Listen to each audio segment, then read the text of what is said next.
4 अगस्त है और शुक्रवार का दिन है। राजनीतिक पार्टी के द्वारा धार्मिक मामले को लेकर कुछ विवाद हुआ, उसकी गिरफ्तारी को लेकर पुलिस पर दबाव बनाने के लिए एक धरना और उपवास रखा गया। लेकिन इस मामले में पुलिस ने पहले ही प्राथमिकी दर्ज कर ली थी और नाथनगर में जिस व्यक्ति के द्वारा सोशल मीडिया पर आपत्तिजनक बात वायरल की गई थी उसे गिरफ्तार पुलिस ने कर लिया था। पुलिस इस मामले में बिना विरोध हुए ही सबसे पहले पुलिस ने FIR की। पुलिस ने इस मामले में एक व्यक्ति को गिरफ्तार किया। उसके बाद भी एक राजनीतिक पार्टी के द्वारा धरना दिया जाता है, उपवास किया जाता है और माहौल विसर्जी पूजा है और पत्रकार का काम है माहौल को सामान्य रूप में रखना। पत्रकार यदि पुलिस माहौल बिगाड़ेगी तो समाज के लिए कोई आम आदमी का जीना कहीं ना कहीं दुष्कर हो जाएगा। तो पुलिस और पत्रकार दोनों को ही माहौल को ठीक रखना है। तो दोनों की भूमिका पर सवाल उठ रहा है, पत्रकार की भूमिका पर भी सवाल उठ रहा है और पुलिस की भूमिका पर सवाल उठ रहा है। सर, पत्रकार को लेकर हुआ है, चूँकि नेता को तो डंडा उल्टा लगा नहीं है, पत्रकार को लेकर ही हुआ है। क्या लगता है आपको, पुलिस आपके समय में क्या पत्रकार को टारगेट किया जा रहा है? नहीं, ऐसी बात नहीं है। जैसा आपने बताया कि पिछले 3 दिनों से एक राजनीतिक पार्टी के एक व्यक्ति हैं जो पूर्व में पदधारक भी रहे हैं, उनके द्वारा 3 दिनों से अनशन किया जा रहा था और कल डॉक्टर की टीम के द्वारा बताया गया कि इनका स्वास्थ्य बिगड़ रहा है, इनको तत्काल मेडिकल असिस्टेंस की आवश्यकता है। तो उस आलोक में रात में उनको धरना स्थल से अस्पताल शिफ्ट करने के लिए पुलिस की टीम मजिस्ट्रेट के साथ गई थी और उस शिफ्टिंग के दौरान कुछ लोगों ने इस पूरे प्रोसेस का विरोध किया तो उनको बलपूर्वक एक पुलिस की गाड़ी थी उसमें बैठा के और थाने ले जाया गया और जो अनशन कर रहे थे उनको अस्पताल में शिफ्ट किया गया। उसी दौरान एक पत्रकार से बदसलूकी का मामला भी सामने आया है। इस कहीं कोई लाठीचार्ज नहीं किया गया है। क्या पत्रकार लेकिन है पत्रकार ने बोला है कि मुझे जख्म है कंधे पे, तो उसकी भी जांच की जा रही है। उसमें सिटी एसपी भागलपुर के द्वारा जांच की जा रही है और उसमें जो भी साक्ष्य चाहे लोगों का स्टेटमेंट हो या वैज्ञानिक साक्ष्य CCTV फुटेज, तो उन सभी चीज़ों का अवलोकन करके वो जांच क्या सर विरोध हो रहा है? क्या आपने FIR नहीं किया था थाना में? क्या किसी की गिरफ्तारी आपने नहीं की थी? ये जो घटना हुई थी 4-5 दिन पहले, उसमें FIR भी किया गया है और जितने भी जुलूस थे वो पुलिस अभिरक्षा में CCTV कवरेज के साथ वहाँ से पास किए गए थे और बाद में संज्ञान आया कि कुछ लोगों ने उस पर पत्थर फेंका है।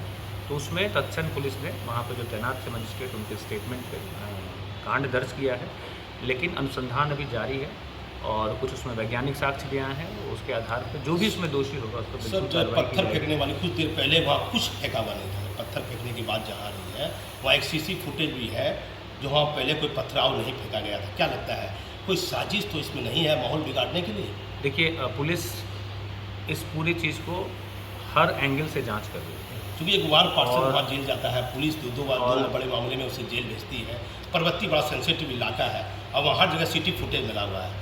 तो उसके बाद भी इस तरह का विरोध करना, कि आपने गिरफ्तारी तो की है, प्राथमिकी भी आपने दर्ज की है, विरोध करने से पहले ने की है। जी, जैसा मैंने बताया कि वहाँ पे हम लोग की टीम जांच कर रही है। वहाँ पे FSL की टीम के द्वारा भी विजिट किया गया है, उनकी भी रिपोर्ट का हम लोग इंतज़ार कर रहे हैं। वो लोग भी अपनी रिपोर्ट सौंपेंगे और हम लोग के द्वारा भी जितने भी साक्ष्य उसका अवलोकन किया जा रहा है और हम लोग जिस निष्कर्ष पर पहुँचेंगे, जो भी दोषी होगा उस पर कड़ी कार्रवाई होगी और इस पूरे मामले की हम लोग हर एंगल से जाँच कर रहे हैं। अब देखिए, मैं अपना अनुभव बताता हूँ आपको। 26 साल का कोतवाली चौक पर मुहर्रम को लेकर कई बार तनाव की स्थिति बनी, लेकिन इस बार पूरे बिहार में मुहर्रम को लेकर छुटपुट घटना की आप बात छोड़ दीजिए तो कोई बड़ी घटना भागलपुर में कोई भी व्यक्ति मुहर्रम के त्यौहार में जख्मी नहीं हुआ है। ये कठोर सत्य है। फिर पता नहीं कि बार बार ये अति संवेदनशील जिला है, माहौल बिगाड़ने की क्या कोशिश की जा रही है। सीनियर एसपी साहब, कुछ किसी को चोट नहीं लगा, किसी को लपड़ थप्पड़ नहीं लगा, कोई जख्मी नहीं है, फिर ये माहौल पुलिस के खिलाफ क्यों तैयार किया जा रहा है? क्या लगता नहीं है आपको कि पुलिस के खिलाफ एक माहौल भी तैयार हो रहा है? नहीं, मुझे लगता है कि इस पूरे मामले में कुछ लोगों के द्वारा माहौल बिगाड़ने की कोशिश की जा रही है और मैं आपकी जानकारी के लिए बता दूं कि इसमें एक व्यक्ति को जेल भी भेजा गया। उन्होंने इंस्टाग्राम और फेसबुक पे कुछ उत्तेजक भाषण शेयर किए थे और उसका साक्ष्य संकलन करते हुए तत्काल प्राथमिकी दर्ज की गई और उनको जेल भेजा गया। और हम लोगों के द्वारा पूरे social media, Facebook, Instagram, Twitter इत्यादि पर लगातार नज़र रखी जा रही है कि अगर कोई भी माहौल बिगाड़ने की अगर कोशिश करेगा तो उसके खिलाफ कठोरतम कार्रवाई की।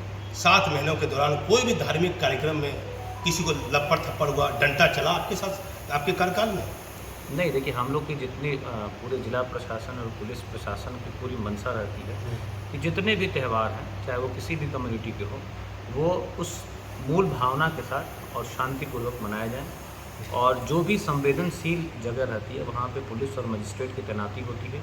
और इस बार हम लोगों ने ड्रोन्स की भी तैनाती की थी और प्रत्येक जो रूट्स पे पड़ने वाले छत थे, उनकी भी पूरी मॉनिटरिंग की गई थी कि कहीं से भी कुछ भी कोई अप्रिय घटना ना हो। सर, पत्रकार की सुरक्षा पर सवाल उठने लगा है। क्या उस पर जांच कराइएगा? लगेगा कि पुलिसकर्मी वास्तव में दोषी है तो उस पर कार्रवाई आपके द्वारा की जाएगी? हाँ, बिल्कुल। जैसा मैंने बोला कि सिटी एसपी साहब इसकी जांच कर रहे हैं और जांच करके उनकी रिपोर्ट प्राप्त होने पर अगर किसी का दोष सामने आएगा तो बिल्कुल उसके खिलाफ नियमानुकूल कार्रवाई की जाएगी। एक मेरा अहम सवाल है सर, असली पत्रकार छिप जाते हैं, सोशल मीडिया का ज़माना है, इसमें आप कैसे चिन्हित कीजिएगा जनसंपर्क सूचना विभाग के द्वारा कि ये वास्तव में जो नौरंगी या फलना कोई भी व्यक्ति खड़ा है, ये पत्रकार है या नहीं? मोबाइल लिया हुआ हर आदमी, आम व्यक्ति भी हो सकता है। अब देखिए, पुलिस के लिए एक चैलेंज है ये कि मोबाइल लिया हुआ व्यक्ति किस रूप में पत्रकार हुआ, इसको कैसे जानिएगा? पुलिस के लिए यह बहुत महत्वपूर्ण विषय नहीं है और हम लोगों का काम है कि अपराध पे नियंत्रण और कहीं अगर अपराध को घटित हो रहा है तो उसका वो सही तरीके से उद्भेदन हो और विधि व्यवस्था की स्थिति सामान्य रूप से चले। और जो भी सूचना है वो हम लोगों भागलपुर पुलिस ट्विटर पे भी मौजूद है, इंस्टाग्राम पे, फेसबुक पे मौजूद है और जो भी कोई ऑफिशियल वर्जन होता है तो वो हम लोग स्वतः सोशल मीडिया अकाउंट पर डाल देते हैं और जिससे कि हमारे जितने पत्रकार बंधु हैं उनको भी सहूलियत होती है कि तुरंत किसी घटना के बारे में या किसी उपलब्धि के बारे में उनको तत्क्षण जानकारी भी हो जाती है। सर, पत्रकार की सुरक्षा के लिए कि वास्तव में पत्रकार को जानबूझ के टारगेट तो नहीं किया जाएगा? आपके कार्यकाल में ऐसी कोई बात ऐसा माहौल बना दिया गया है? ऐसी कोई बात नहीं है और इस पूरे मामले की जांच सिटी एसपी कर रहे हैं तो मुझे लगता है कि उनकी रिपोर्ट का इंतजार किया जाना चाहिए। उसके बाद जो भी दोषी होगा उस पर बिल्कुल कार्रवाई। कई जिले में रहे हैं सर, कहीं ऐसी स्थिति बनी? देखिए, उसके बारे में बात करना मुझे लगता है कि ठीक नहीं। तो क्या लगता है सर पूरे मामले में कि मामला पत्रकारों से बिगड़ा, क्या एक राजनीतिक पार्टी से बिगड़ा? देखिए, मुझे लगता है कि अभी जांच रिपोर्ट को आ जाने दीजिए, उसके बाद ही कुछ बोलना उचित होगा। तो पत्रकारों से कोई पुलिस कुछ टारगेट करके पत्रकारों के साथ ऐसी कोई बात नहीं, नहीं। ऐसी कोई बात नहीं जी। तो जिस सब पत्रकारों के साथ आपने बैठक की, आपको लगता है? आपके सामने ही मुझे लगता है 50 से अधिक पत्रकार लोग आए थे और सबसे बात हुई है, अच्छे माहौल में बात हुई है और सभी लोग संतुष्ट भी हुए हैं कि जांच होगी, उसके आधार पर कार्रवाई की जाएगी।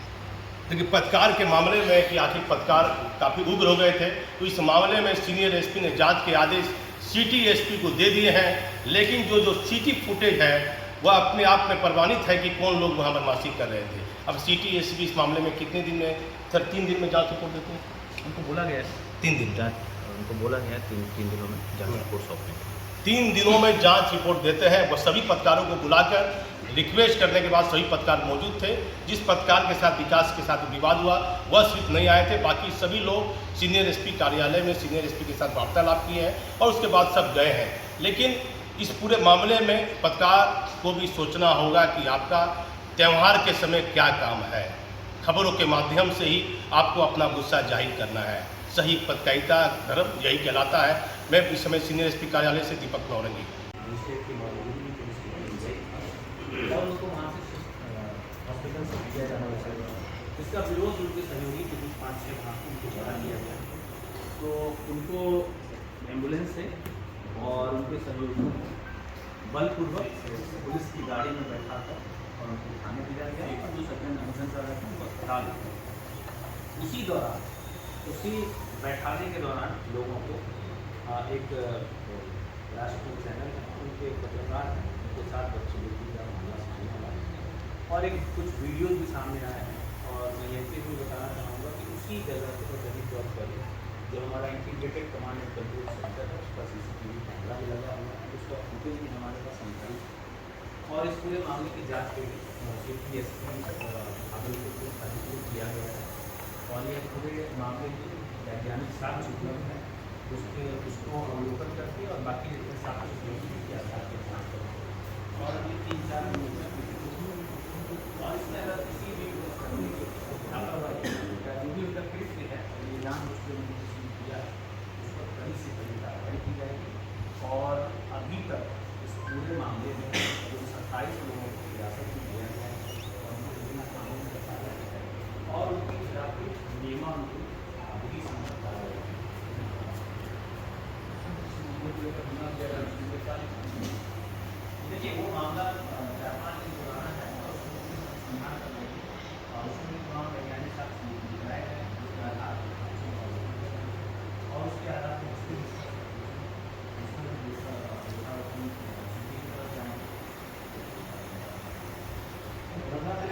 सम्मान करके 11 नामजद लोगों की गिरफ्तारी। देखिए 11 संदिग्ध लोग